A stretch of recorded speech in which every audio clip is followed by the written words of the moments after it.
morning, good afternoon, good evening to all our esteemed panelists and diamond and jewelry trade members to the first edition of Africa Diamond E-Conference 2020. It's indeed a crucial and challenging juncture for all the stakeholders in the diamond pipeline, waiting to overcome the anxious phase of COVID-19. It is indeed a time to unite and prepare for a better tomorrow.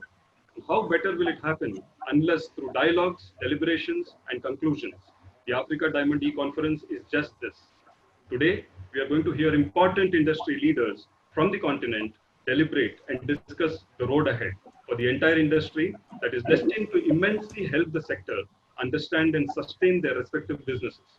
It gives me immense pleasure to welcome our esteemed panelists and speakers who, through their wide experience, will try to give a roadmap and take the industry to a logical conclusion.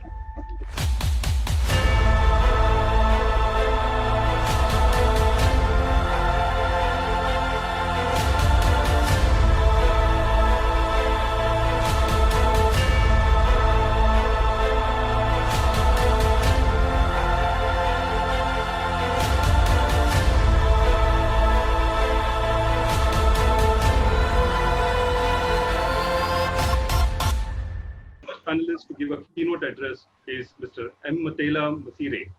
Mr. Masire is the Permanent Secretary, Ministry of Mineral Resources, Green Technology and Energy Security, Republic of Botswana. Mr. Masire is focused on turning around the Mineral Resources Ministry, Green Technologies and Energy Security to deliver effectively on its diverse mandates. He was previously the Chief Executive Officer of Water Utilities Corporation for 4 years, where he established water supplies reliability and made the utility profitable. Turning around organizations that are facing serious challenges is what drives him and consumes a lot of his time. He rejoined the ministry as Permanent Secretary in July 2019. Masire first joined the government in 2011 at the Diamond Hub as the Coordinator, Relocation and Opportunity. He was given the responsibility of driving, from a government perspective, the relocation of De Beers diamond sales function that was valued at $6 billion per annum from London to Botswana. He successfully completed this project ahead of schedule in 2013. A warm welcome to you, sir, and it's indeed a privilege that you have joined us today. Thank you so much. Our next keynote speaker is Professor Dr. Mankenda Ambroises. Mr. Ambroise is the Special Advisor to the Ministry of Mineral Resources, Petroleum and Gas, Republic of Angola. Professor Dr. Mankenda is a mining engineer and a geologist with a PhD degree major in economic geology, trained in Moscow during the former Soviet Union. He has been a public servant attached to the Angolan mining sector for more than 40 years. In 1976, he served as a board member of the Diamond Parasite Company. In 1981, he was appointed as a general manager in charge of technical services at the Diamond state-owned enterprise, Ndiama. Dr. Mankenda was from 1986 for many years the National Director of Mines and SADC sectorial contact point representing the Angolan mining sector in the Southern African Regional Organization. He is a member of various international professional associations and forums. A warm welcome to you, Dr. Mankenda. A pleasure to have you with us today, sir. Dr. M.Z. Fula Ngenge, Chairman, African Diamond Council. Mr. Ngenge is an internationally accomplished and multifaceted diamond executive with a long-standing track record of masterfully empowering Africans to prevail on the global stage. As a chairman of the most commanding council representing diamond producing nations in Africa, Dr. Ngenge continues to effectively introduce and implement some of the industry's most progressive and constitutional diamond legislation. The relentless effort of this south-hearted diamond administrator continues to positively transform the world's reticent and abstruse industry through its official governing body, the African Diamond Council, and the African Diamond Producers Association, which acts as the ADC's ancillary intergovernmental derivative. Thank you so much, Mr. Ngenge, for joining us today. Hope we have a very good session with you, with your presence. Thank you. Our next speaker, Ms. Pat Dambe, Vice President of Corporate Affairs and Government Relations at the De Beers Group Global Sightholder Sales. Ms. Pat Dambe is one of Southern Africa's leading women in marketing, media, and communications industry. She has over 30 years executive leadership experience working for a variety of Fortune 500 companies and luxury brands, including Coca-Cola South Africa, Draft FCB, Thebe Investments, Bentley, to name a few. She has highly developed corporate management skills in the business strategy, entrepreneurship, strategic marketing, communications, media relations, and public relations. She brings with her extensive business networks from more than 28 African countries, USA, Europe, and Asia. Pat is currently the Vice President of Corporate Affairs and Government Relations at De Beers Global Sightholder Sales and is responsible for strategic marketing beneficiation, government relations.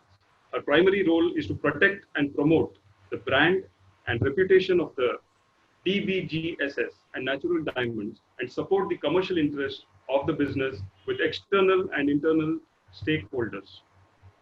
As Pat puts it, the mantra that is nothing impossible says, quote, the diamond industry has a unique opportunity and responsibility to utilize diamond revenue to suitably impact the communities where we operate through entrepreneurship, skill development, and youth enablement, unquote. Indeed wonderful to have you today with us, Ms. Pat Dambe. A warm welcome to you. Our next speaker is Mr. James Campbell, Managing Director, Botswana Diamonds PLC. James Campbell has spent over 30 years in the diamond industry in a variety of leadership roles, both in large and mid-sized companies.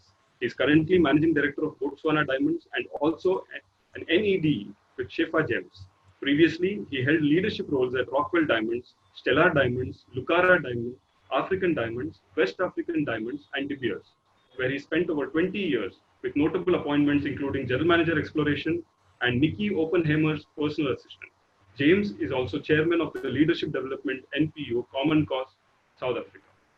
A warm welcome to you, James Campbell. Indeed a pleasure to have you with us today. It now gives me immense pleasure to introduce Dr. Martin Leek, who really needs no introduction. He's a well-known personality in the diamond circle. He's also the special advisor, DMCC. He will be moderating today's e-conference, the Africa Diamond e-conference. And under his moderation, we would be presenting a roadmap to the participants who are with us today. Appointed to the position in June 2018, Martin is responsible for expanding and diversifying DMCC's precious stone portfolio and helping to grow Dubai into the #1 diamond trading hub of the world. As a company secretary of the Dubai Diamond Exchange, Martin focuses on dividing trade through the exchange by forging and strengthening commercial partnerships with stakeholders across the diamond industry to improve governance, compliance, and responsible sourcing. He also chairs the organizing committee for DMCC's flagship diamond event, the Dubai Diamond Conference. With over 15 years of experience in marketing, both rough and polished diamonds, Martin is an expert on the economics of diamond mining and an internationally recognized exploration geologist in gold, diamonds, copper, iron ore, and coal. Prior to joining DMCC, Martin worked with BHP Billiton, Diamonds Marketing, and Grip Diamonds, and has extensive experience in marketing, sales, and business development. Across his career, Martin has lived and worked in 10 countries, spanning Africa, Europe, Australia, North and South America, and the Middle East. Martin is a board member of the World Diamond Council, a member of the executive committee of the WFDB, and a certified Six Sigma Black Belt. He holds a BSc Honours in Geology and a PhD in Exploration Geology from the University of Portsmouth in the United Kingdom. Dr. Leek, on behalf of the New Jeweler International Media Group, it gives me immense pleasure to welcome you once again to the first Africa Diamond E-Conference 2020. It's good to be natural. All yours, Dr. Leek. Thank you very much indeed, Subbu. And may I just say what an immense pleasure it is to be chairing or to be moderating the first African e-commerce e-conference. Usually we get in exotic locations around the world and around Africa to get together, to meet. But with these COVID times, I must commend the innovation and entrepreneurialness of the New Jeweler to get us all together virtually at safe distances to be able to talk about the very important pressing issues which are facing the industry and Africa specifically as such an important stakeholder in all parts of the supply chain. So I would like to start off by inviting Matela Masiri, the Permanent Secretary of Mineral Resources, Green Technology and Energy Security in the Republic of Botswana, to give the first keynote address. Please. Thank you, Mr. Facilitator. And good afternoon, good morning, good night. I don't know what time it is around the world, but good day to everybody.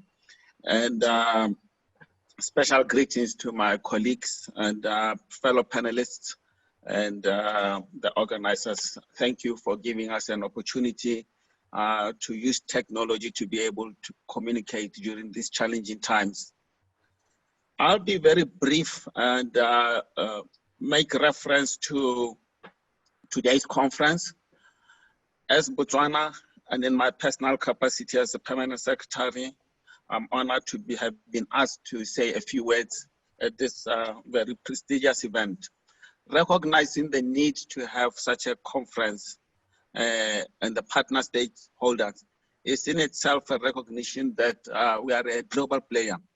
And given the theme of the conference today, helping rebuild the global diamond sector, it's appropriate because Africa has in large been playing second fiddle. So I think it is time that we now also stand up and be recognized as key players in terms of turning around and driving the diamond sector globally, not just in Africa. Indeed, it's been challenging since 2009 to date. We've been going through patches of challenges in the diamond industry, and we as Botswana have felt it directly, especially with the job losses in the polishing and cutting factories. As the market goes up and down, we've seen diamond businesses come and close in the process. So it's been a very difficult time. But maybe with this break that COVID has forced on all of us, maybe this will give us an opportunity where we can rethink our strategies and decide how we want to move forward as we now move into a new phase, the new normal post-COVID, which hopefully will just be a few months away, because I don't know how long we can take this distancing for too long. I think the key thing that I like about this conference, it will examine a number of things. It will allow us to debate and talk amongst ourselves, especially those of us who are operating from an Africa base, to say how do we break in and start making a meaningful impact. There is no doubt that Africa is relevant.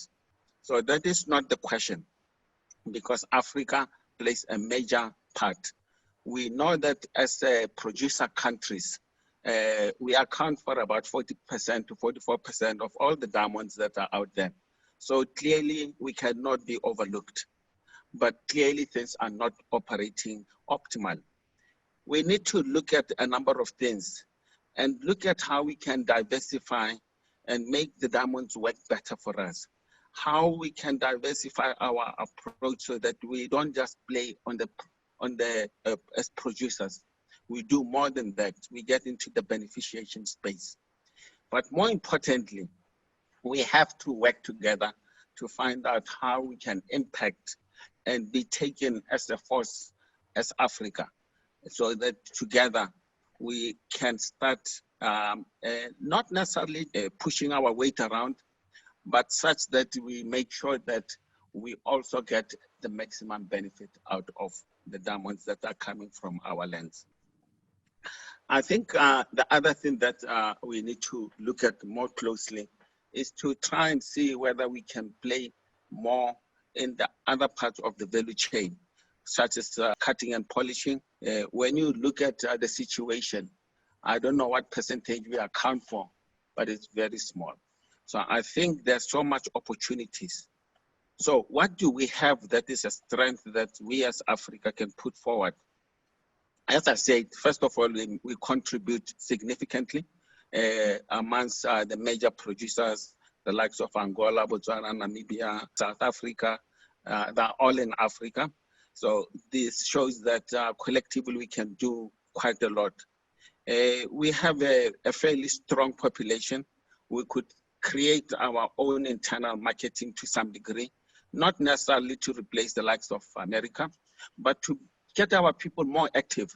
Africans are very materialistic people, but funny enough, we don't see diamonds as part of that area. But we are willing to buy a vehicle or a house or whatever for equally the same amount of money, if not more, than we would be investing in the diamond space. So this surely says it's not about there isn't money in Africa. It's a question of our culture. It's a question of priority. It's a question of us committing and making sure that people see diamonds just as beautiful and just as significant as the other material luxuries that we tend to gravitate towards. I think the other areas that we need to look at is how do we go about looking at it? But first of all, let's talk about some of the challenges first of all. Africa has a number of challenges. Generally, it's a low income growth, economic growth, and very high poverty levels. That in itself creates challenges. We got limited technologies. We got lack of capitals. And we have insufficient skills in some of the areas that we talk about in the diamond industry. We don't do enough collaborations. We don't work together as a team. And we do not form a united front like the EU, for that matter. It's a united structure. We do try, but we have not been as successful. You know, macroeconomic instability and uncompetitive investment policies and many other things that we can wrestle along. Those are challenges. They are not excuses. Those are reasons that we need to do better. We need to accept what is real, because sitting here and complaining about the reality of what the situation is on the ground is not really going to move us forward. Today, we are trying to come up with strategies and ways how we can move forward together and position Africa such that it can better influence the global diamond sector. I have a few strategies that I think we may want to consider, and we may want to work on them as at least a starting point to launch us moving forward. I think we need to, first of all, enhance regional and continental collaboration and cooperation and partnership. We need to work together in a number of areas. We see sometimes where we are not working together, whether it's CITES or climate change or Kimberley process, you'll notice that sometimes the African bloc is not together, but the other blocs are operating together. So those are the sort of things that we need to question ourselves why.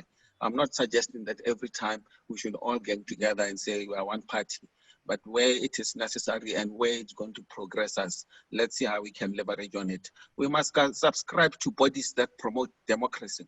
We must come across as credible out there to the people we interact. We must look at governance, institution, and transparency. We must develop strength and strengthening our microeconomic policy frameworks. We must also develop competitive investment policies. Let us be attractive. Let's make people want to come to Africa and invest in Africa. Let's increase investment in research, innovation, and technology.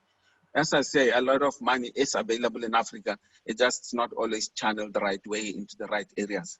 So those are areas that we can do. So we are not asking for more money from anybody. We are just saying with the little that we have, let's utilize it better. Let us make people see the value that the diamonds add. Let us invest some of the riches from the diamonds in economic and development, such that people can start relating positively to the diamonds and seeing the value that they bring. In conclusion, I really wanted to put issues just to challenge and hopefully allow for further discussion and debate as to how we can move forward. But to conclude, Africa is a significant player. There is no doubt. We must not question that. But let us make it more impactful.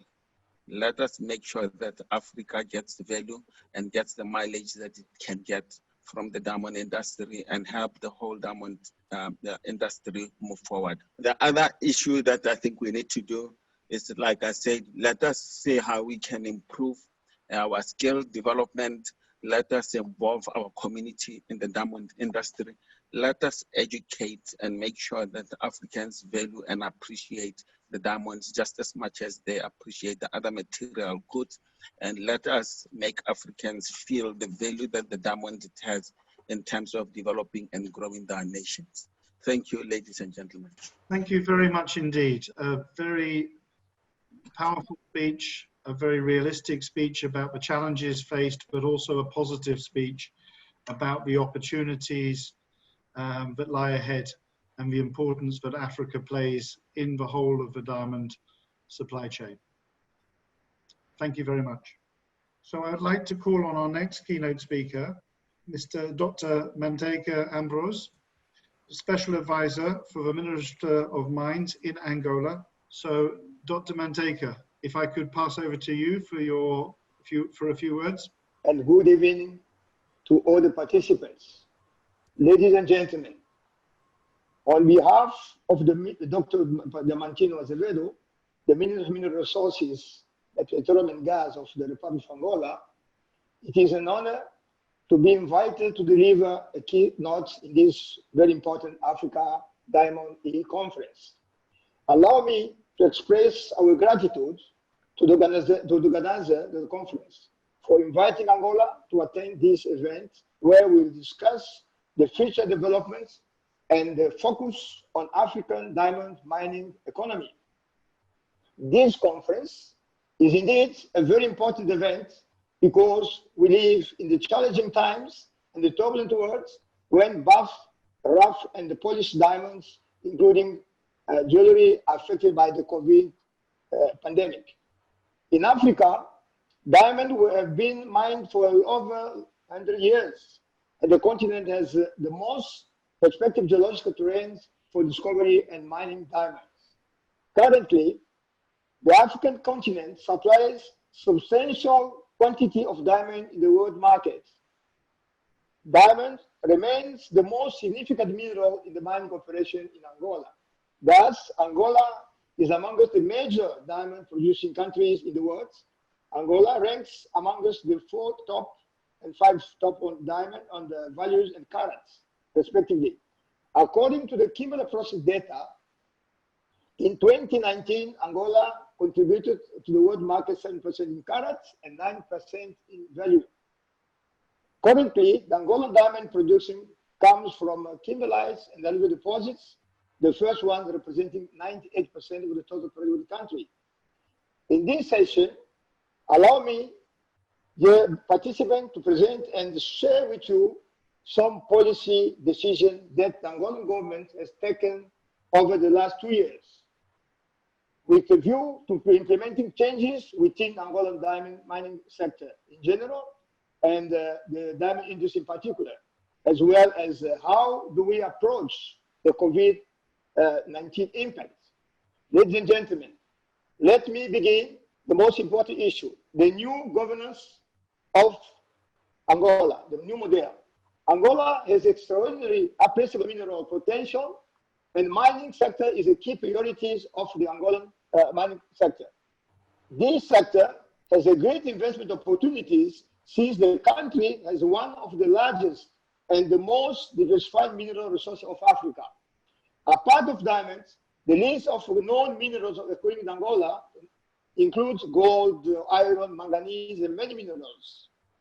The geological survey underway in the country and the National Geology Plan, that aimed at increasing the knowledge of the country mineral resources will be completed soon.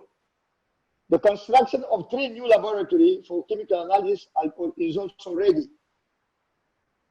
to respond to the current challenges of the mining sector. Thus, the Luanda laboratory, the first one, was inaugurated this month by His Excellency João Manuel Gonçalves Lourenço, the President of the Republic of Angola.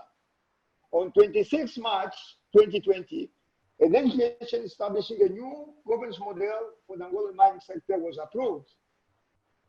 There was a need for the Angolan government to create a new, robust, and stable regulatory model adapted to the new reality in order to increase the efficiency in the mining activities.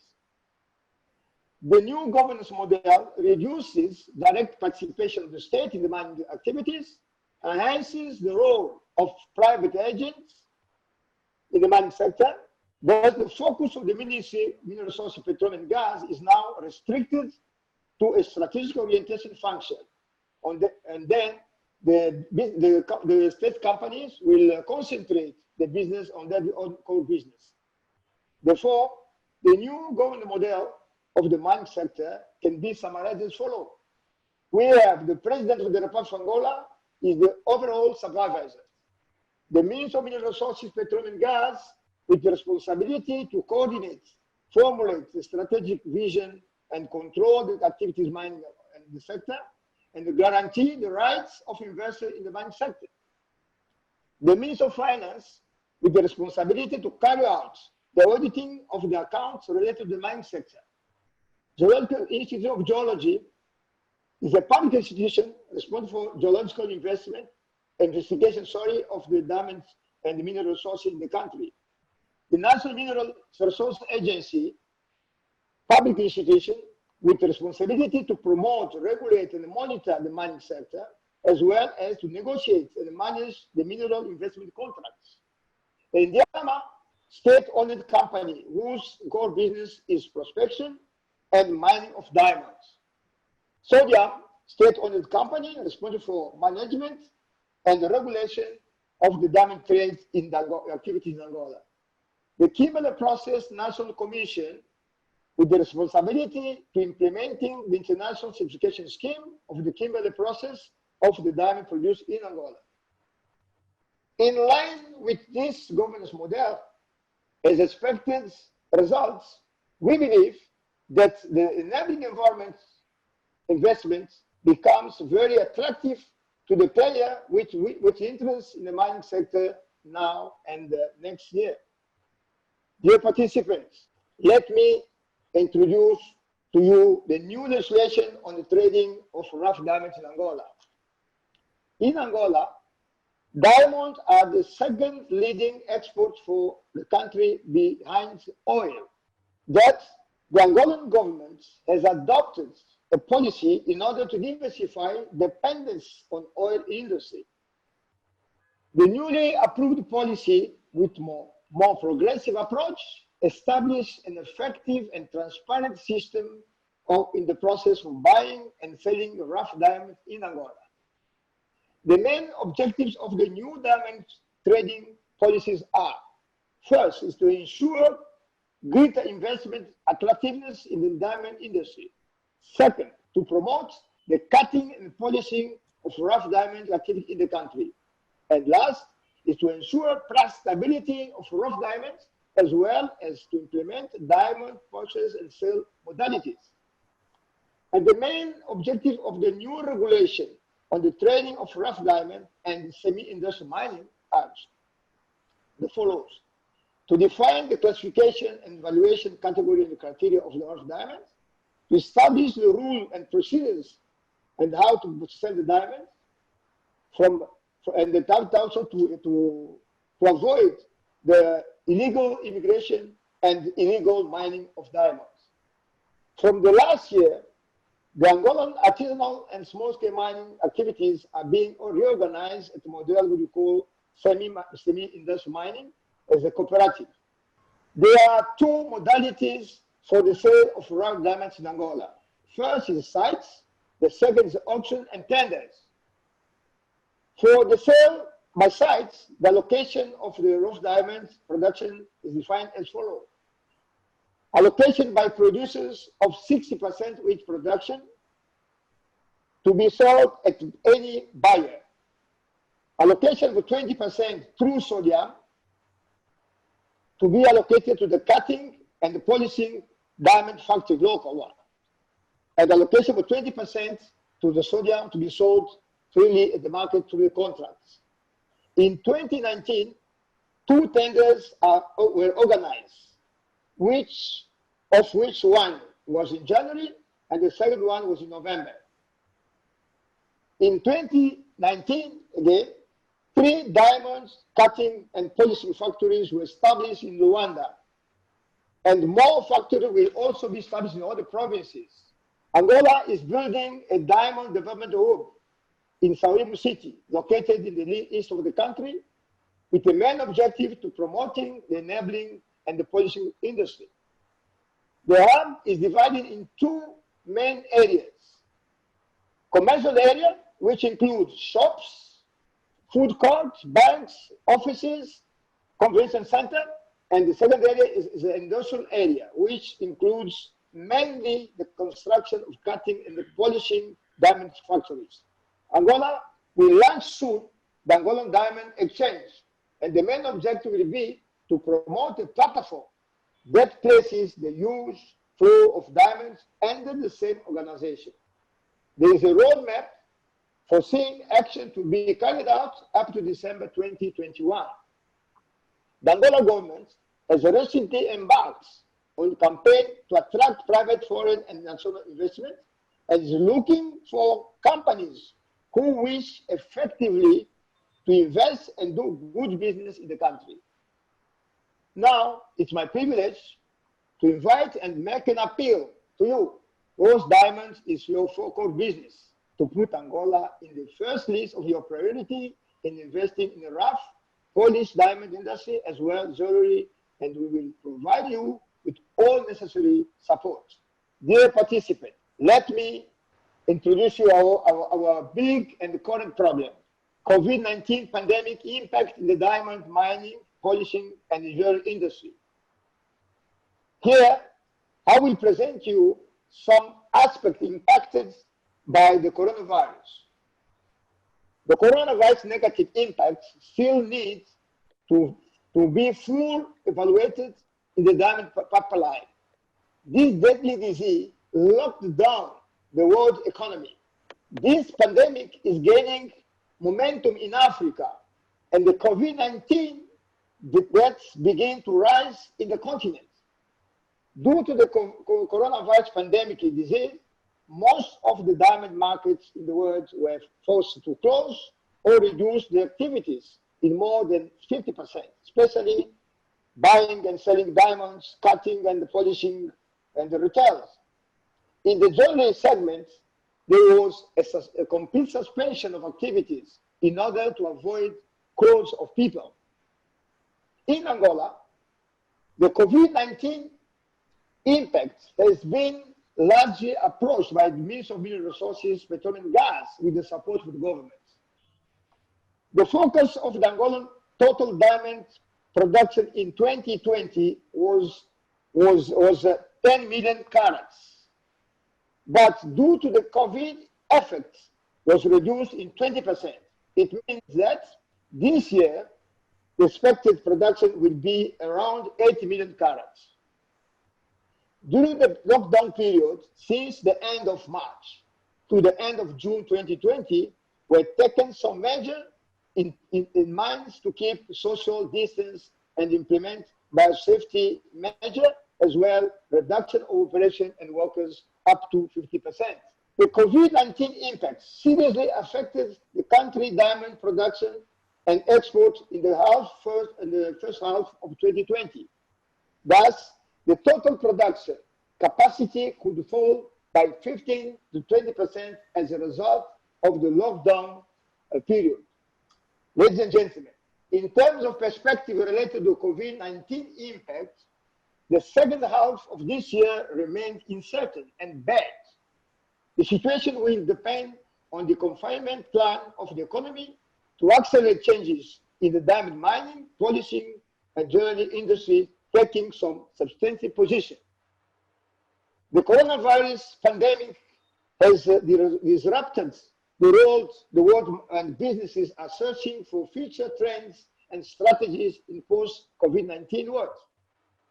That brings me to the key issue and suggests a premium task.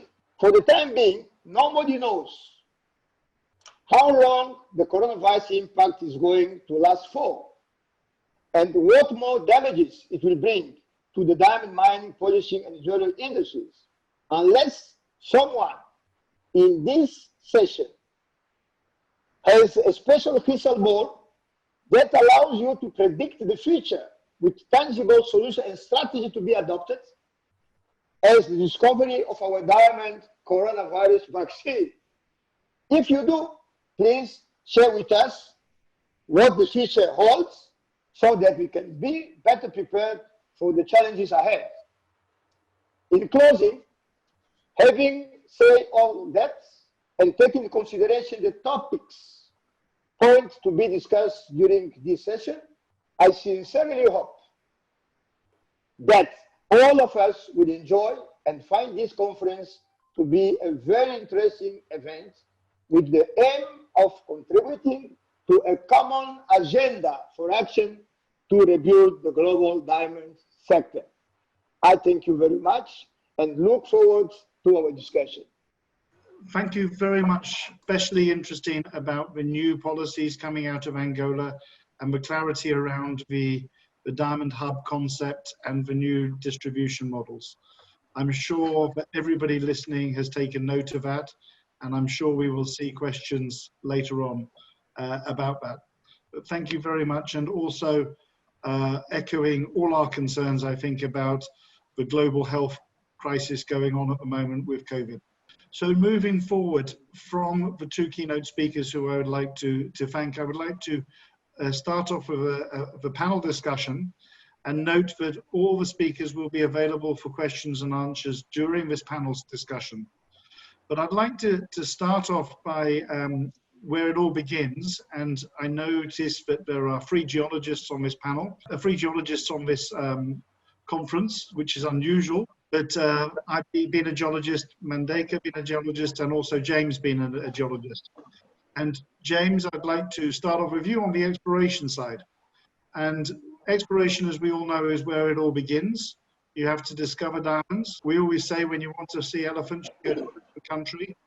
When you want to discover diamonds, then you have to go to diamond country. And Africa, a very large continent, has plenty, is very, very well endowed.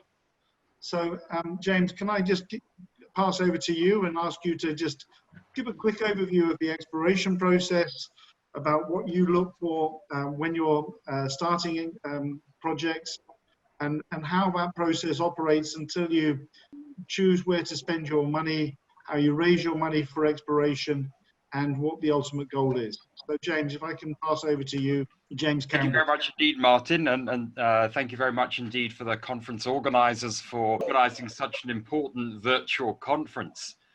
If I start at the beginning, as Martin guided, what do we actually look for when we look for diamonds itself? Well, the first thing we look for are what they call kimberlites. Kimberlites are basically extinct volcanoes which exist in many of the old parts of the world.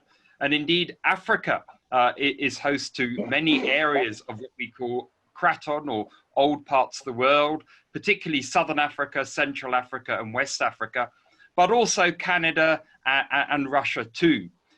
There is a kind of a saying there are 6,000 kimberlites in the world, or 6,000 that we know of, 600 of which contain diamonds, of which 60 have been or are diamond mines. So these are the needle in the haystack for what we are looking for.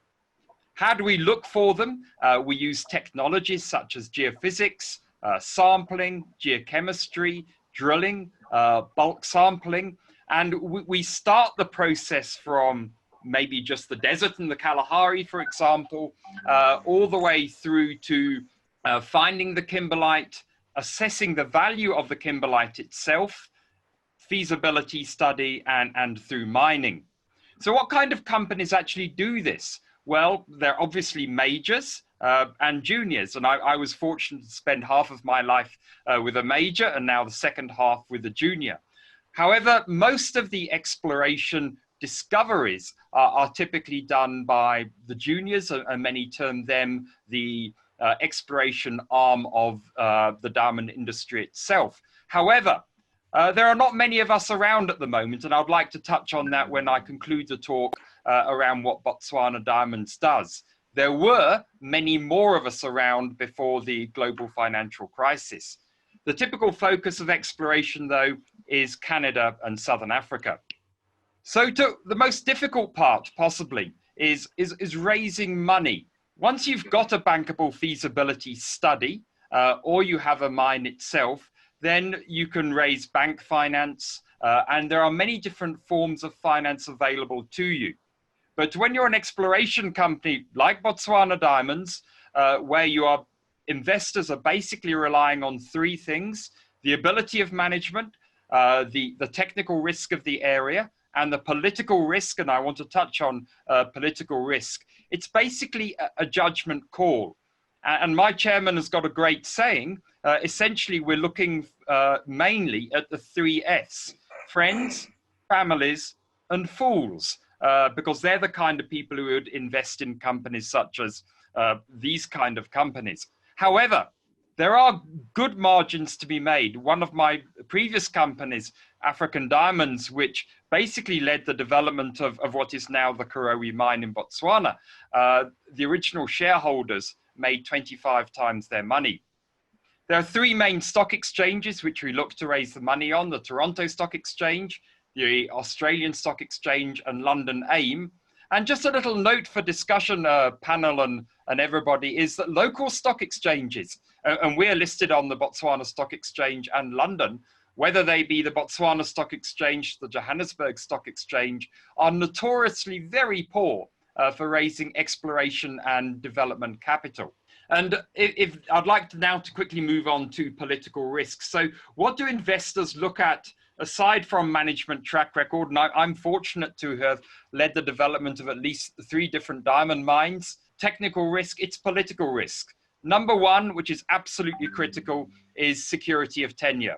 Once you start the prospecting process, if you find something, you've got to be virtually guaranteed, you can continue mining it, assuming you meet all the required regulations. Local ownership is often seen as a negative from an investment perspective if it's a free carry, and sadly in many countries in the world that is the case. And thirdly, and really importantly, it's simplicity versus complexity of regulations. Investors don't like to see complex regulations. And certainly those 3 points, Botswana is absolutely a model jurisdiction and well recognized as such, not just by the Fraser Institute, but by investors all over the world. The fourth item, and it might be a little prickly, but I'm going to raise it nonetheless, is that of royalty. A government royalty as opposed to government taxes is also seen as a negative, particularly for marginal and small deposits, because those marginal and small deposits essentially won't be put into production if there is a royalty. And finally, something I've been talking about on many platforms such as this for some time is that of local incentivization. It's no surprise that the Canadian exploration industry and the Australian exploration industry are one of the most successful in the world. And that's because there is local incentivization, such as flow through shares, where individual investors can get a significant tax rebate in what a high risk investment. And Martin, just in conclusion, what is Botswana Diamonds? Botswana Diamonds is listed on the London AIM market and the Botswana Stock Exchange. Almost unbelievably for an Africa Diamond Conference, we're the only company exploring for diamonds in all 3 Southern African countries of Botswana, South Africa, and Zimbabwe, which we believe is the most prospective in the world. And certainly if you look at the production, that gives good testament to it. In Botswana, we recently announced the acquisition of Sikaka, which is Petra Diamonds' arm in Botswana, subject to a number of conditions precedent. And many have spoken about the pandemic, and I'm sure people will come back to it momentarily. But the pandemic also creates time of opportunity. And we basically did the due diligence and negotiated this particular deal during the current lockdown. We're very active in grassroots diamond exploration in Botswana. We firmly believe there is a new discovery to be made, and it's, of course, an excellent company to work. We are active in South Africa, the only junior active in diamond exploration in South Africa, and particularly focusing on the area around Marsfontein mine, which almost unbelievably had a 3.5-day payback. And then we've begun to take baby steps in Zimbabwe. We have a joint venture with Vast Resources PLC, and we have begun to apply for our own licenses. And then very finally on the diamond market, I know there is a tremendous feeling of negativity around the diamond market at the moment because rough diamond sales are drastically down, rough diamond prices are drastically down. But as an explorer, we tend to take a medium to a long-term view because we have yet to find that particular mine. And we firmly believe in the industry fundamentals in terms of supply and demand. And we firmly believe that Africa is the destination of choice. So, Martin, I've tried to kind of touch on all the little myriad pieces which exploration companies and explorers have to focus on. James, thank you very much. And I think very pertinent to say, you know, geologists and exploration geologists tend to take the long-term view, because whatever you discover tomorrow won't be coming into production for another 4 or 5 years' time.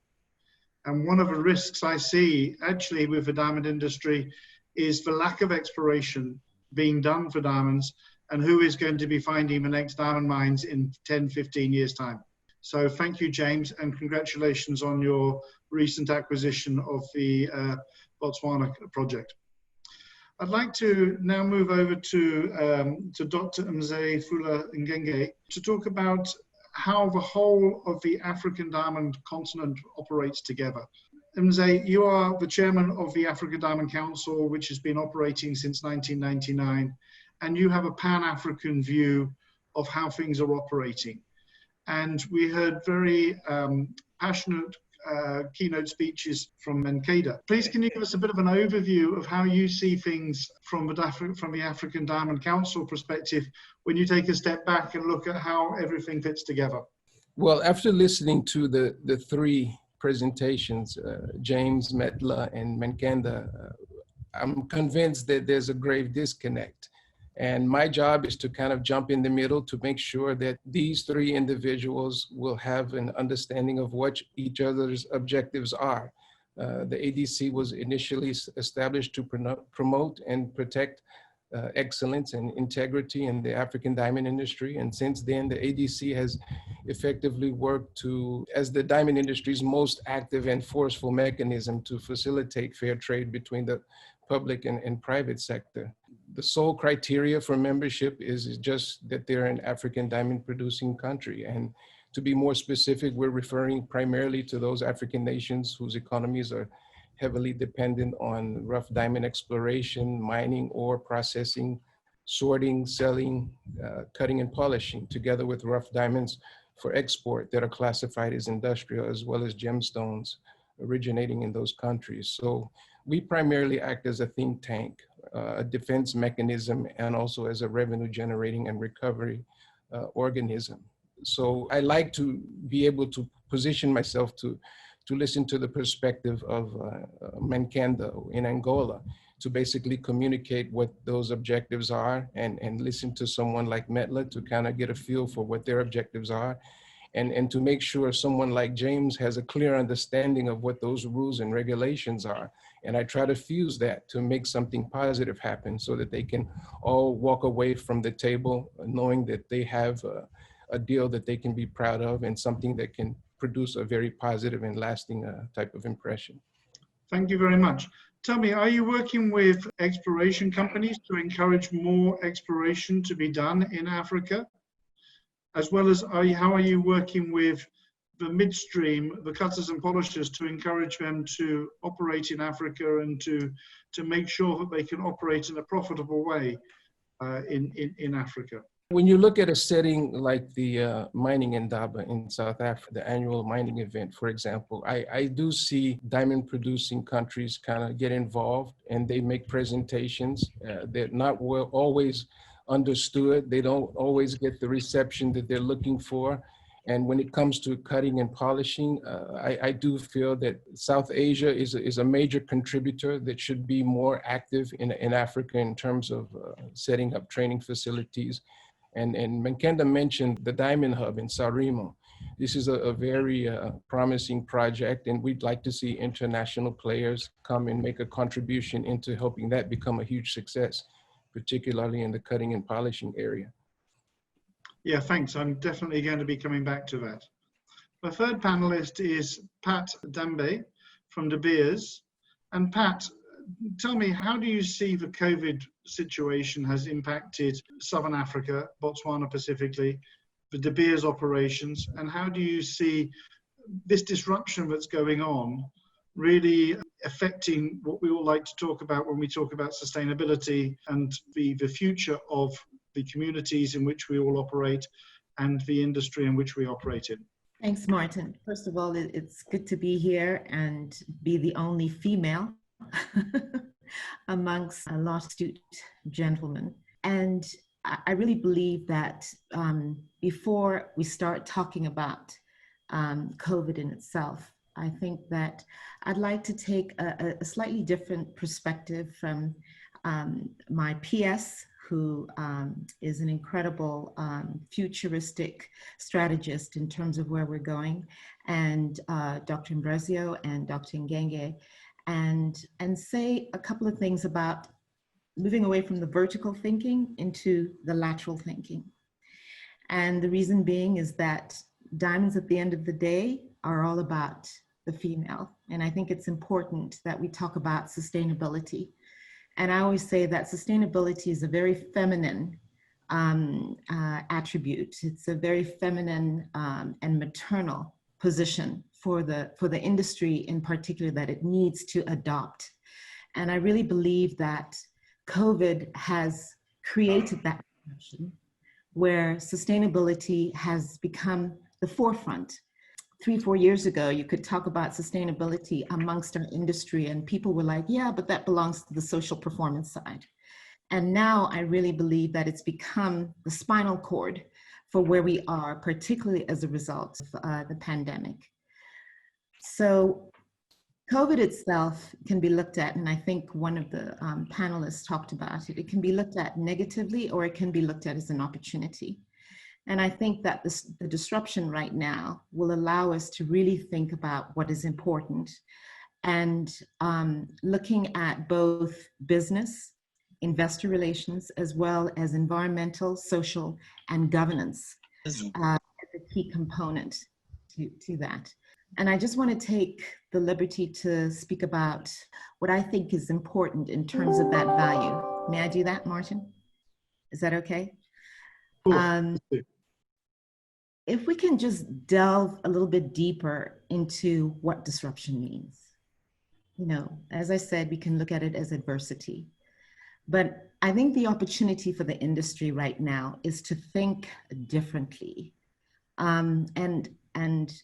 I think the PS mentioned it to some degree in terms of the opportunity for the industry to change and force itself to look beyond itself and really look at the consumer and the value of that purchase. Starting there, as opposed to what we've done is, with all due respect, we started from the geology side, but I think we need to look at the consumer. And what is important to the consumer is provenance. Now, in this pandemic, if we're able to talk about the how, what, and who, and what is the how for us? We all know what that is. It's really looking at best practices, responsible sourcing. And the what is the authenticity of our product. And then lastly is the whom, you know, our communities, stakeholders, and more importantly, in this case, the consumer who's really driving where we are today. So when we talk about setting up our businesses, are we thinking about sustainability and what it means within the communities we are in? Are we understanding the stakeholder strategies that mean sustainability for producing countries? And are we thinking about the consumer in terms of the consumer being discerning? So, and I believe that in this pandemic era, there's an opportunity, as someone said, to take the time to really look at what we can do during this period and perhaps change our thinking whilst we have the time of pause and whilst we have the time to collaborate, to communicate and integrate, some thinking around the importance of what's important to the consumer to drive our business strategies. And just quickly, you know, I always say that they want to hear where it's coming from and who it's impacting. And it's important that we invest in understanding what that means, because it means different things to different segmentations. And then I think it's also important to talk about what is sustainability. In every country, it is different. There's an opportunity to create a diverse and a multifaceted positioning that speaks to the consumers about where we are as an industry.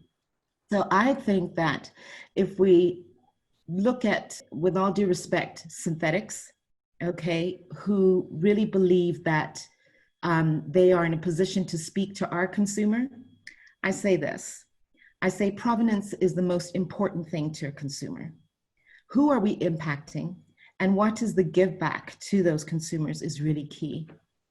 And when you look at the impact of natural diamonds, where we all come from, in the communities that we operate, you really can't compare synthetics to natural diamond impact, social performance impact. And if I can speak specifically to Botswana, it's made a significant contribution to the lives of every Botswana. It really is a benchmark that is real. It's not a case study. I'm a product of it. The PS is a product of it. And as a result of the partnership between a strong partner as De Beers and a country that is focused on its people, education, health, state of the art in terms of medical care, etc., are free, and they are state of the art. So I think that we can take some learnings from that, as opposed to simply the vertical side, but also look at the horizontal and say what is important within that sustainability value chain that gives measurable opportunities and that speak to the discerning consumer about our business. And in return, we'll get a push to that. So I think that answers a little bit of what you asked for, and I just wanted to add it.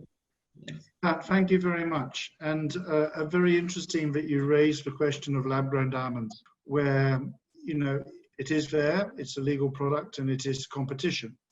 And we need to focus on the value proposition of natural diamonds in order to accentuate the beauty of them and the great story that they tell. Do you want to just sort of talk a little bit about how De Beers goes about that and telling that story? Because it's a wonderful success story for the whole of Africa to benchmark against, and how that is actually communicated to the end consumer. Specifically, are you talking about the lab-grown diamonds? No, about natural diamonds, about the African story. Oh, my goodness.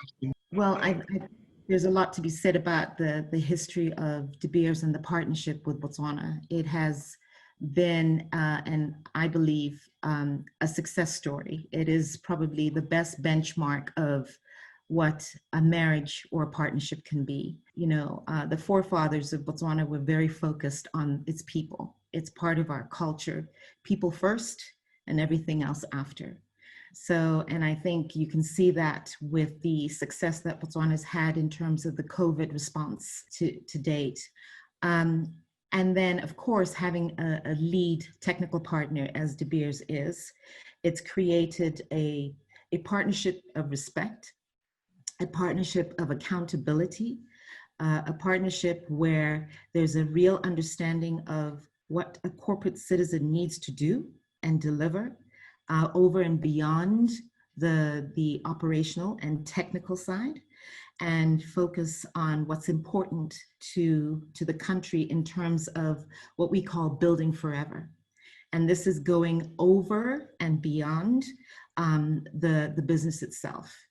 And I always like to use myself as an example in the sense that it's not speak, but you can see it for yourself in Botswana. The money has been invested by the country on development, and not just in the mining and the diamond sector, but to look at a multifaceted approach towards what does development mean. And I do think that it's not perfect. We know that. I think the PS will be the first one to say that some of the things have been trial and error, and where we have erred, we're looking at ways to improve. And that's both on the side of the country and ourselves as De Beers. But the success story speaks for itself. Yeah. without it. Thank you very much. And actually, that's a good overview to the Permanent Secretary, to Matela. You talked about, in your keynote speech, you talked about enhancing collaboration, and we've heard some very interesting developments in Angola. How do you see those collaboration between the different diamond producing countries in Africa working together for the benefit of the whole industry in these difficult times? Thank you very much. We obviously have different skill sets, and we have moved along the journey at different paces.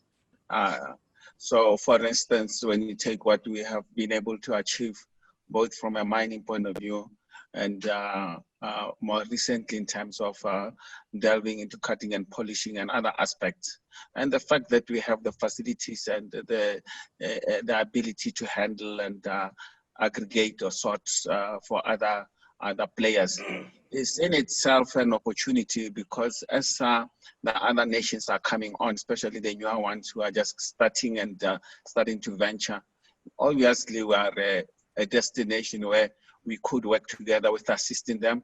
We can provide technical support. We have visited countries. Some of it we have demonstrated through the KP process, some of them individual trips taken to some of the African countries. So that's a softer way of collaborating, where you are not necessarily over formalizing the process. So you can take that approach. But there's nothing wrong, for instance, between Botswana and Angola talking and seeing whether there's an opportunity to assist Angola in the journey that they're taking, especially seeing that we're actually taking very similar journeys. We may be at different stages, but we are trying to do the same thing, where we are trying to grow our local markets and grow the diamond centers at our own regional point of view, see how we can work together. So that's one way that I see that we can work on it. There are structures that are also available that can be used for purposes of collaborating, whether it's only in diamonds or other areas. So I think there are many options. You don't have to have the same solution. Country one and country A and B may have a different arrangement to country B and C. So that's how I see it. I think some of these things shouldn't be too rigid, but you must see how you can both mutually benefit from an arrangement and take that route. Thank you very much indeed, and very interesting. And Mankeda, I'd just like to pass it over to you. And you've got a fantastic role model in Botswana who have successfully developed a diamond hub and a cutting and polishing industry in Botswana. How much will you be able to learn from them, learn from some of their mistakes, but also learn from some of their success stories? Yes, sir, you can help me. We have learned a lot with Botswana. That's why we send some of our people to be there and learn. For the time being, as I said in my keynote, we are developing a hub with a big area with something like 350,000 square meters, where we are facilitating cutting and the polishing factory to be built there, and with all the facilities. But I think that that's why we say that you cannot break the gate already open. What we say that the door is open. If the investor has some aggressivity, I believe that they can fit in within the main difficulty. That's why we are organized to give them all the support. But for the hub, as I said, in Rwanda we have already 3 factories already operating. But for this year, we believe that up to November, we are trying to open the door for any investor who are interested to be there. Just to contact Sodium, we will give you the rule of the game, and then you pop in with all the facilities. It's not to do business, but to facilitate in order to promote cutting and the polishing industry in the country. Regarding cooperation, a part of a country-to-country cooperation, in Africa, we have an association of the diamond producers of Africa, ADPA, where most of the African countries be members. Within that association, we can find the ways how to solve our problems. As you said that within our session, there are some geologists. To get diamonds are rare. It means that if you need to see elephants, tangible areas, you have to go in Africa. So even you have a very high development technology, you cannot find diamond in somewhere. That you need the environment where those minerals can be found. It means that African countries must work together. If you know somebody who has experience, you cannot be afraid to approach them. and then see what they are doing better, and then you learn. That we did with Botswana, we do with South Africa, and so on. Even our new laboratories, as I say now, under the program we are developing the country, the geological survey. We are operating with Botswana, negotiating with Botswana, South Africa, and so on. Even our people can be trained. The main thing is that we can avoid concurrency. Is a friendly cooperation between our African countries. That I think this is the best way. That's why I said my keynote. If somebody in this session has a crystal ball, special, which can help to solve the problem of pandemic, we'll be very happy to find out what will be the challenge ahead. Thank you, and very good to hear that there is so much collaboration and working together. I mean, I think that the COVID situation is a big black swan event. It's a disruption, and the world will look different when we come out of it. And therefore, when you're building something new, you have to take into account these things. And certainly during this crisis where people cannot travel, having a local presence close to the mine has got to have been an advantage. I was lucky to be in Botswana 2 years ago and visit some of the factories and notice how much technology they were using in the cutting and polishing area and how efficient they had become. Tell me, Mndeka, is that something that you're also looking in the Diamond Hub to enhance, is the use of technology in the cutting and polishing area? Yes. That's why I say that you cannot break the gate already open. Within the hub, we have, let's say, term of reference, how to pop in to be member. So all the facilities are already there. The cutting and polishing factories, we have already 3 in the country. No, we have 4. One started before 2019. The 3 one was established in 2019. They're already operating with the new technology, all private, fully private. Yeah. So I mean that it is still a window for other companies to fit in and try to invest in Angola. Let's say you can do good business. Still open. We're still getting application for those who are interested to build factories in Angola. This Saurimo hub is a very big area with all facilities are done. I believe that up to November this year, some of the factories will be inaugurated, new one. A part of the 3 knows already. Very good. Well, I wish you luck, and I wish any company wishing to set up a new factory in Botswana the best of luck as well. And you have started on a very long journey for the Diamond Hub, and I'm sure it will be very successful. Yes, thank you very much. Moving on to Mzee, we heard a lot about the collaboration between the African nations, and obviously this is a key role that the Africa Diamond Council plays. How do you manage to bring everybody together to help solve any issues or help countries benchmark against each other to work out how they can, promote African diamonds and diamonds in general? Well, I try to make sure the investor has a clear understanding of the rules, regulations, and opportunities that exist within those countries. Prior to the pandemic, the global diamond industry has been blessed with the luxury of convenience. I feel that collaboration between the diamond producing nations is a must, and that also holds true for the midstream. One thing that Metla mentioned was natural diamonds should always remain as a top priority for African diamond producing countries or for the African diamond trade. I think there's been too much emphasis on sales rather than solutions. I think that's one thing that's really plaguing us at the moment. I heard James mention, he gave a very good outline of what it takes to succeed in the African diamond producing countries from a corporate perspective. And I know that they've just recently acquired the KX36 diamond discovery in Kalahari. So I want to say congratulations for that. Menkenda mentioned this Geological Institute of Angola, which was recently declared, and that will definitely positively impact the region. The Saurimo Development Diamond Pole, which is an international diamond hub for cutting and polishing. And I believe that Saurimo is not only an outstanding business environment for global diamond companies to set up shop, but I believe that it should go a step further to give voice that it possesses a great potential to become the most promising environment in the region for diamond companies to kind of display a genuine interest in their efforts to develop domestic talent. Good, thank you. James, I want to ask you, it may seem on the surface of it a strange question in that you're very upstream looking for new deposits, but in your thinking for going after diamonds specifically rather than gold, how does the challenge of lab-grown diamonds come into your thinking when you're going for investing and you're looking at the long-term future pricing aspect? Obviously, Africa is a natural diamond producer, I'm very proud of it, but there is the advent of lab-grown diamonds now. How do you answer that when investors ask you that question?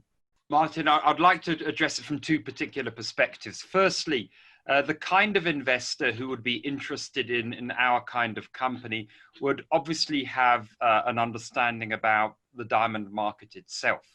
And they would obviously have a preference for natural diamonds.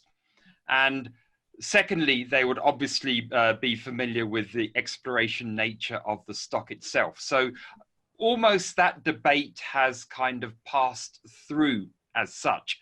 But I think the more important part of your question, in a way, is that with the advent of lab-grown diamonds, many of those potential economic deposits or current diamond mines, which produce smaller or poorer quality diamonds, have been decimated from an economic perspective.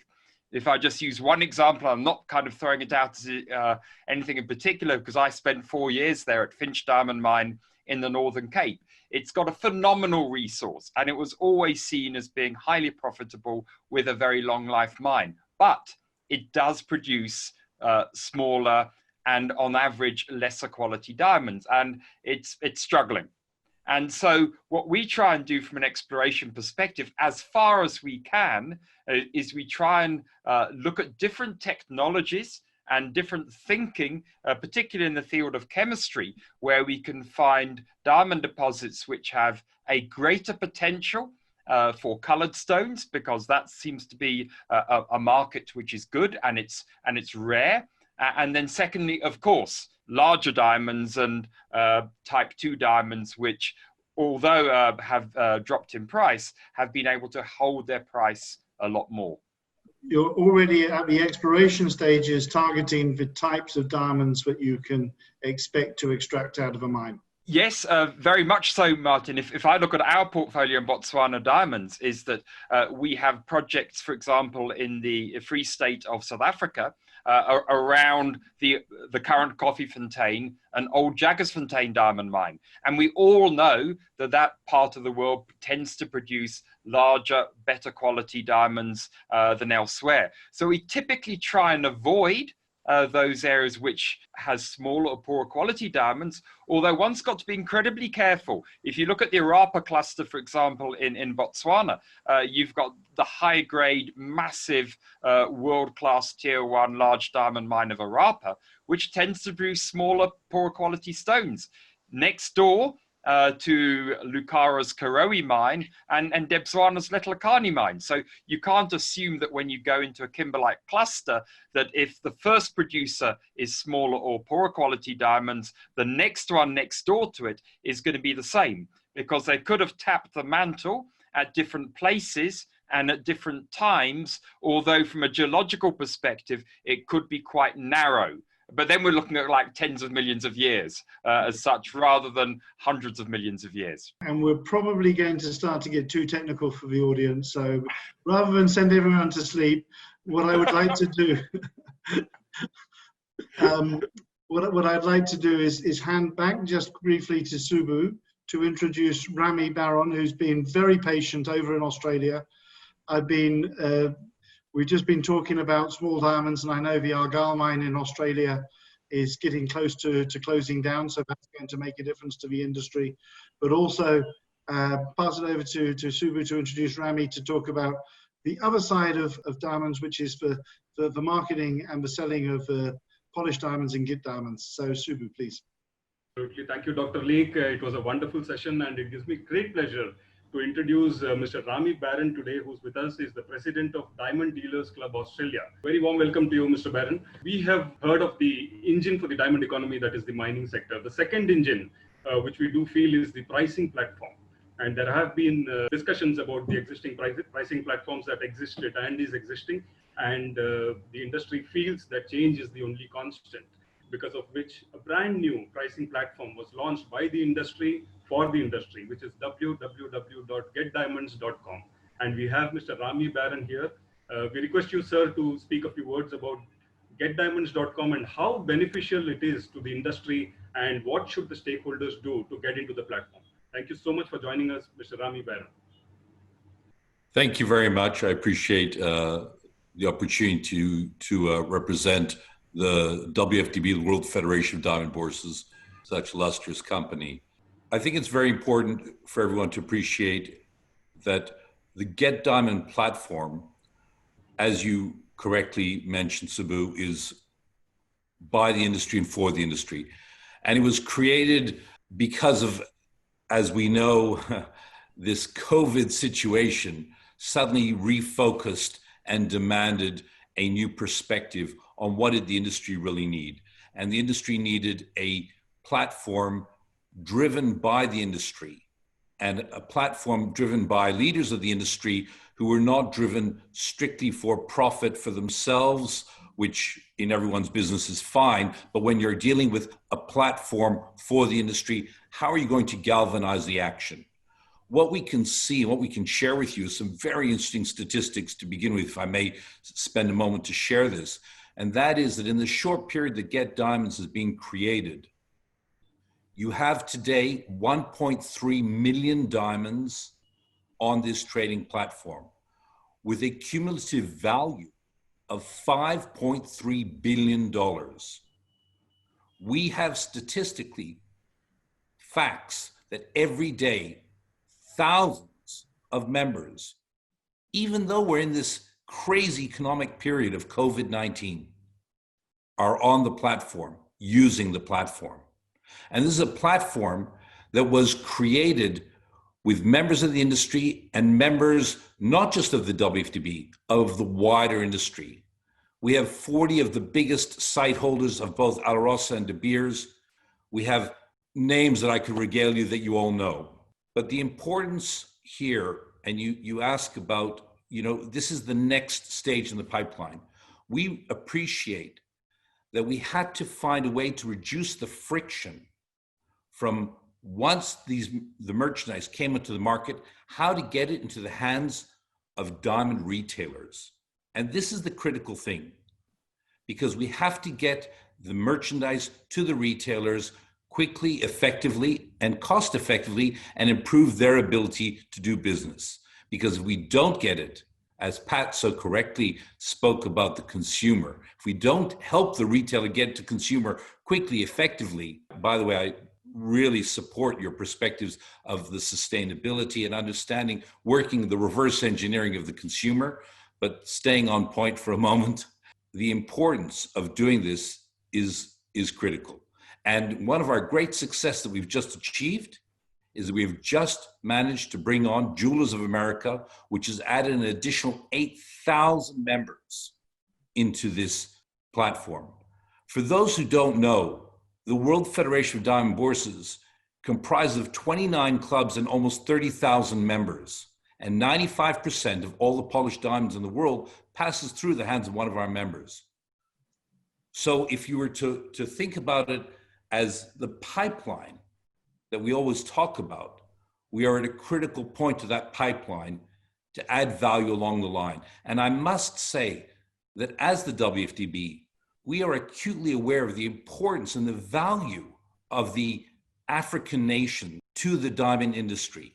And our responsibility as the WFDB, that as profits are generated, that we look to reinvest it into marketing, not just generic marketing to the consumer, but how to work with other members in the pipeline to improve conditions for everyone in the pipeline. I want to add just one more thing.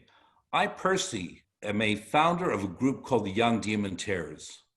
And we were fortunate enough with the assistance of De Beers, to bring 25 youngsters from 18 different countries to the Messina mine, the Venetia mines in Messina, sorry, to actually understand the good that diamonds does. And we saw it firsthand. And our young team promoted this in the social media. And youngsters who were families of generations of diamantaires learned things that they never saw before. And they understood for the first time provenance in its true sense. So I can tell you that the Get Diamond platform is the preeminent platform, trading platform in the world today.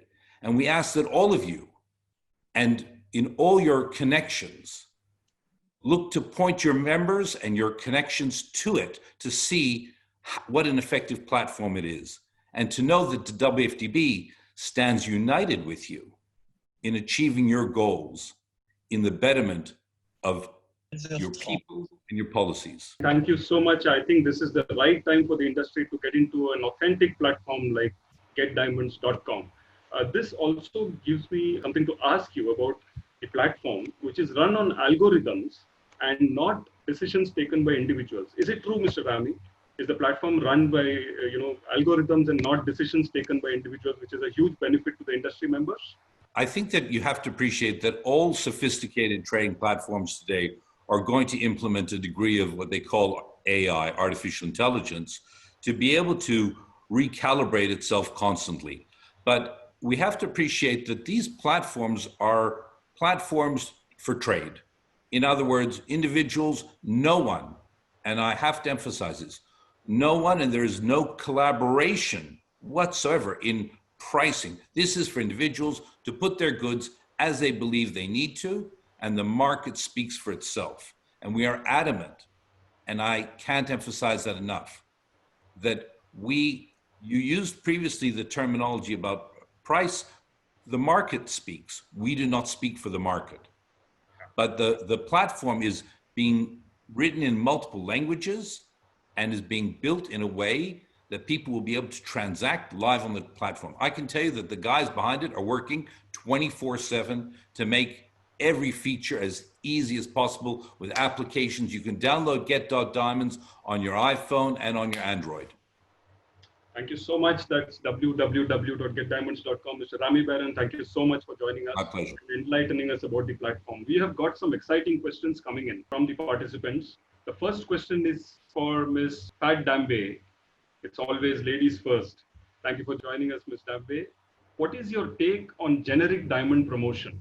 Do you think it is time De Beers plays an active role, like before, through Natural Diamond Council for the benefit of the industry? You know, back when we were, I guess, in charge, the generic information, it made sense. We had, over 80% of the rough diamond market. And because of that, we had the responsibility and the commercial incentive to support the industry, given our market share through our generic marketing. And it worked well.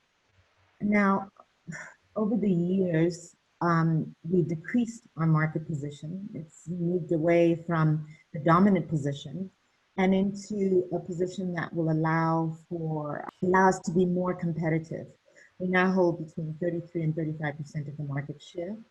And so from a commercial perspective, it was better to release into the industry a fair share of that responsibility.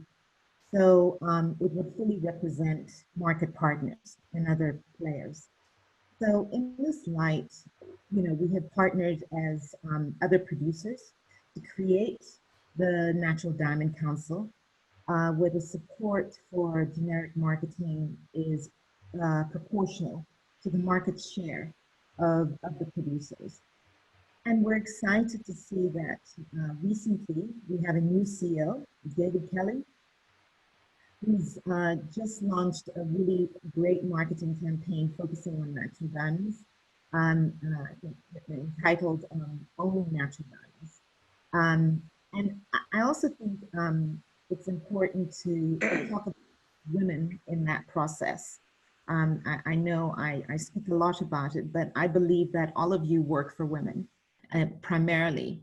and the importance of understanding that in our in the marketing, and understanding the discerning woman and discerning woman millennial in particular in that process through the Natural Diamond Council becomes even more important and evident to the process of how we market, when we market, and the strategies that we put together within it.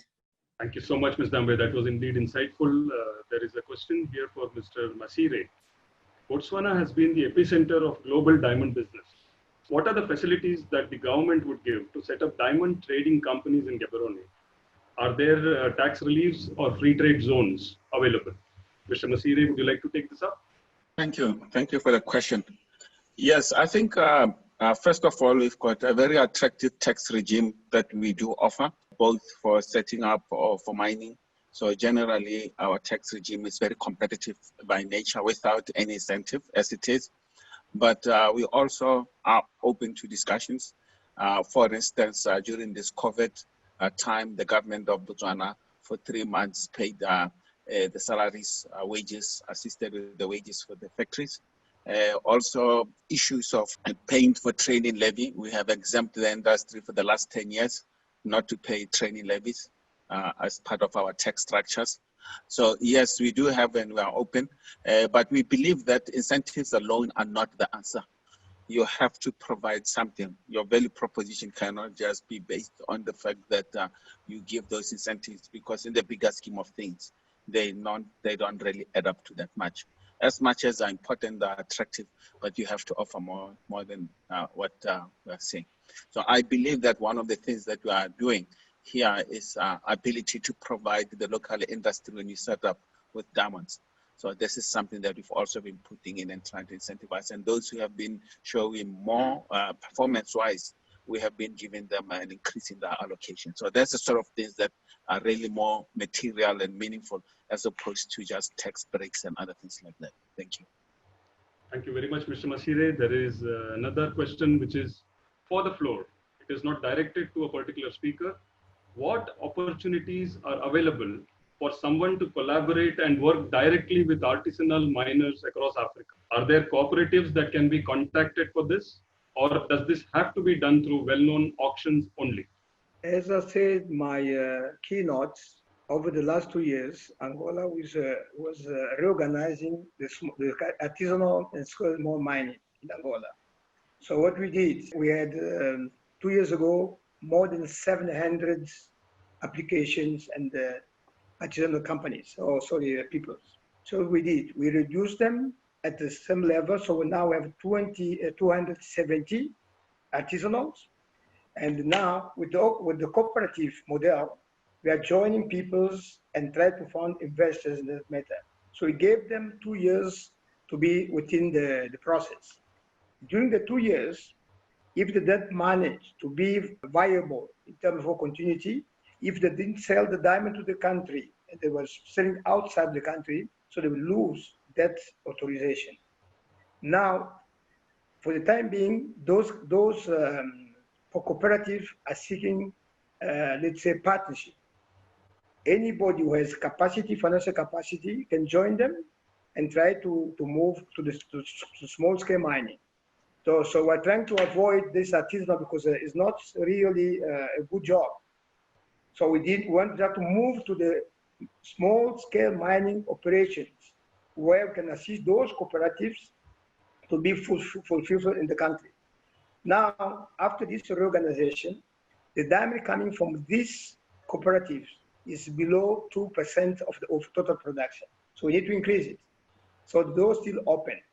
But even for the big projects, we still open. That's why now we reorganize the governance, creating a new agency who is in charge to negotiate contracts with any of those who have an interest with business with diamond.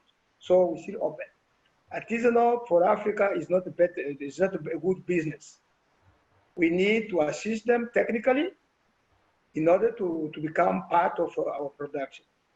Because normally, when it's illegal, you cannot even control the illegal immigration. since we have a very big border between ourselves and the RDC and other countries, we need to create such an environment which can attract those artisans to remain with operation in the country. This is our experience. So we're still proceeding with this experience within the artisanal operations to move to mining, scale mining operations. They have 2 years to show the results. If there's no results tangible, so as they lose all the authorization. So this experience, we're trying to do that. After 2 years, we're getting success on that. Absolutely, Mr. Mankenda. Thank you so much for your inputs. Our next question is for Mr. James Campbell. Okay, I was going to say James has an answer for that as well. Subbu, if I could just follow on from my colleague there, in terms of the gap between artisanal mining and large-scale mining. It's often a gap that's kind of forgotten about, and it's small-scale mining. It's a mine that maybe employs 20 people, 50 people, or 100 people. And my view around incentivizing that gap, because there are many, many deposits in Africa which fill that gap, and many of which are actually not being mined at the moment. And the two things I would like to offer for discussion, maybe now or at another point, is that many of the jurisdictions in Africa have royalties attached to diamond mining. I would encourage them, particularly with these smaller and marginal deposits, to actually contemplate having it weighted towards the taxation side rather than the royalty. For example, if the margin of your diamond deposit is 15 or 20% only, which could easily create income for a community, for shareholders, and produce taxes, but your royalty is 10%, that means that over half of your potential profit is already disappearing before you start.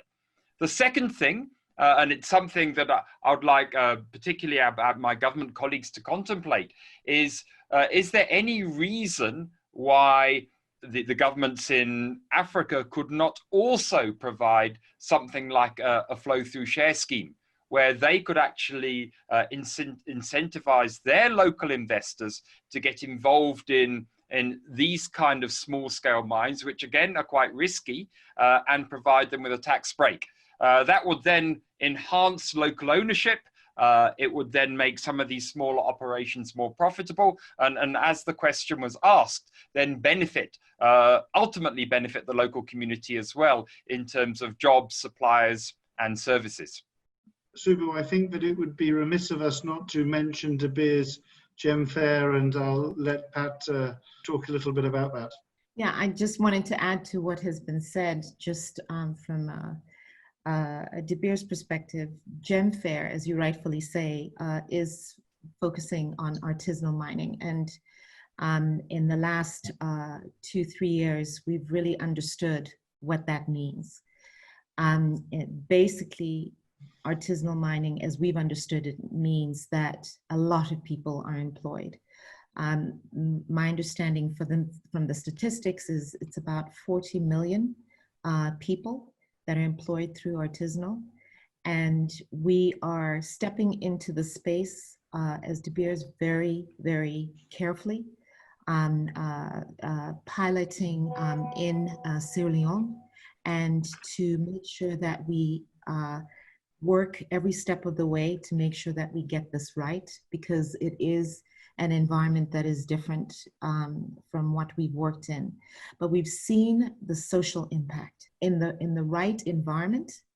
And I'm not saying for my home in Botswana, but in the right environment as De Beers, we've seen that it can make a difference, that you can implement best practices, that you can impact on society, and you can, more importantly, going back to the consumer, again, change the narrative in the downstream, which can only help the diamond category as a whole.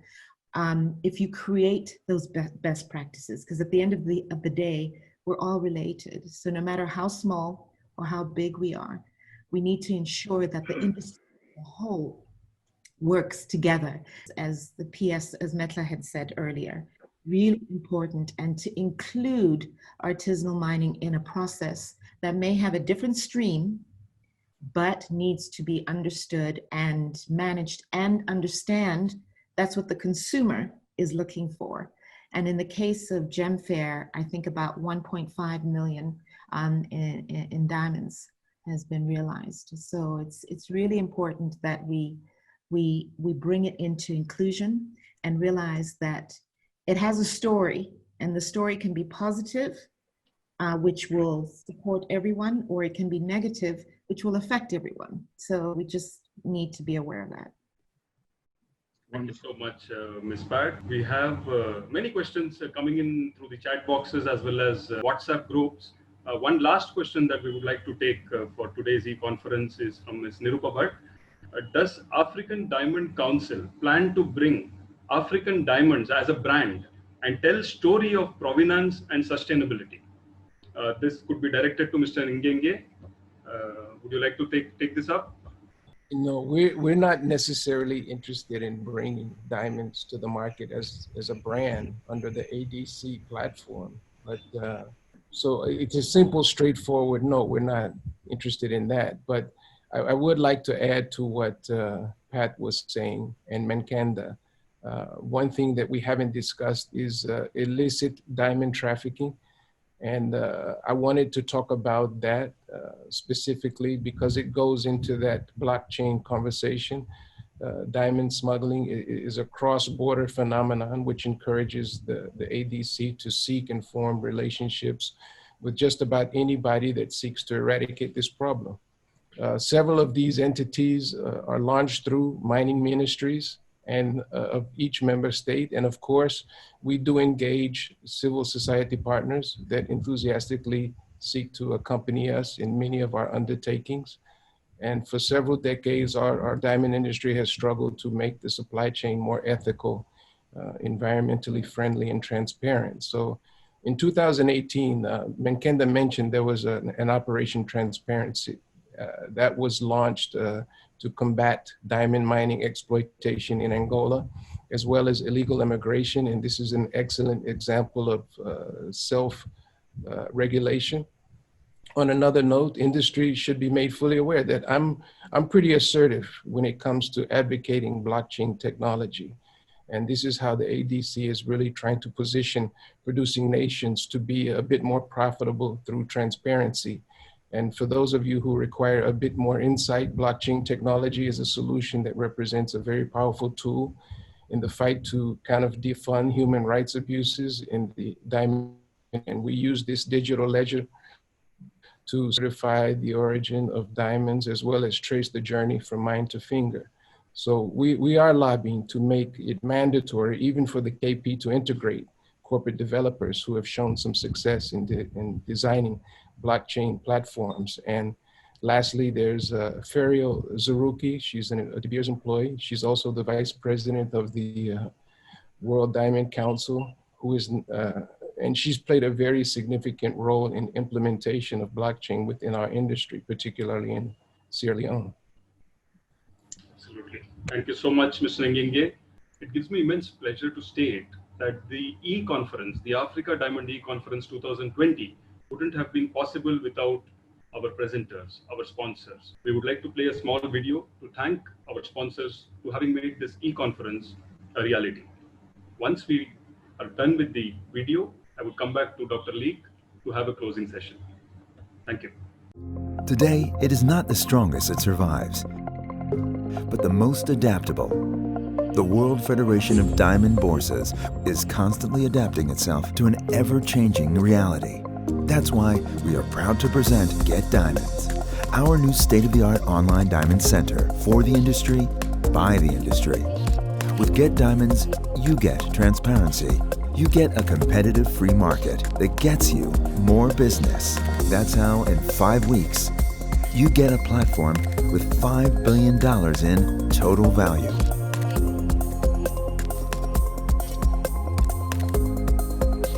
So don't get left behind.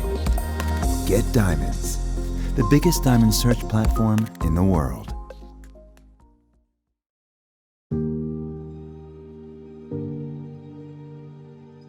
This is a diamond created completely by nature.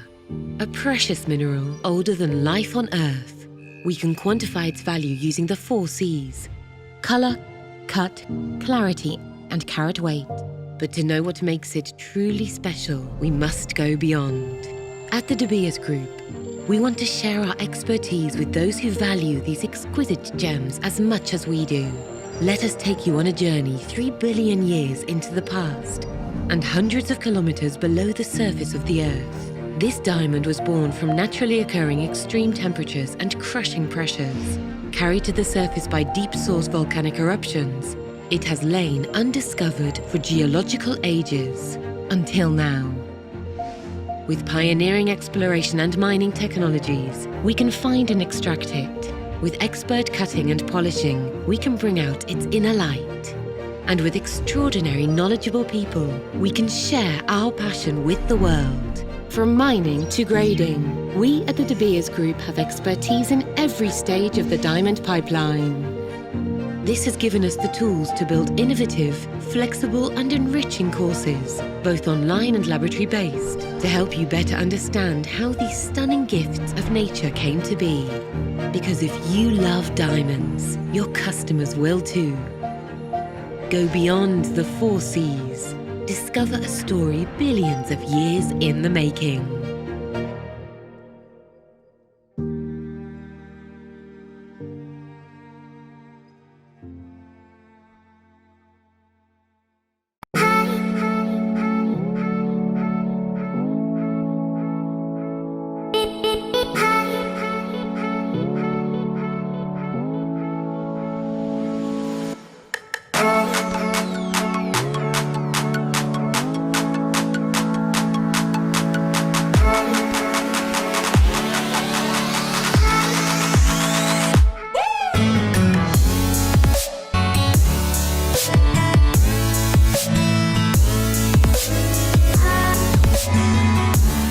Can you just give me a brief idea about the purity in this parcel?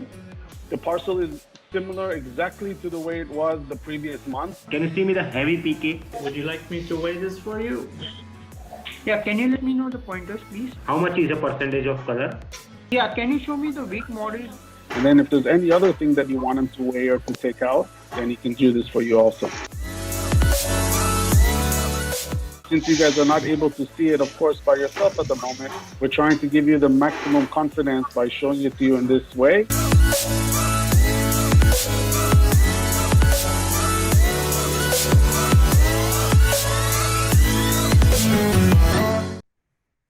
Thank you very much. On behalf of the New Jeweler International Media Group, I thank Dr. Martin Leek for having moderated this e-conference, as well as the speakers and our esteemed participants. I would invite Dr. Martin Leek to close the session and thank the keynote speakers as well as the panelists. Thank you so much.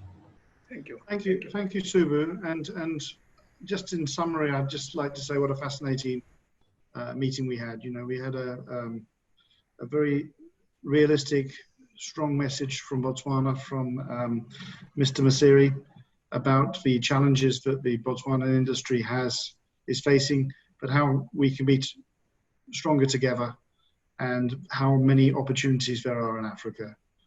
We had a very insightful talk from Dr. Mankeda about the changes that are going on in Angola, such an important diamond hub, with the move towards creating a Angolan diamond hub, and the changes in the distribution models, which I'm sure will have been much interest to everybody. We heard from exploration, from James, who was talking about the process of exploration, the decision-making process, and the rationale behind that, as well as mentioning his the new acquisition that Botswana Diamond Company has just made in Botswana from Petra. Mzee talked about the Africa Diamond Council and the Pan-African solutions which are available for the industry and how we can learn it. And last but of course not least, we had Pat talking very passionately about the challenges that we're faced now, about sustainability, about the importance of the end consumer, about the importance of provenance, and about the future of Africa, and left us with a very powerful upbeat message. So that was a summary of what we talked about today, and obviously we had Rani as well talk about Get Diamonds, how the polished diamonds get sold.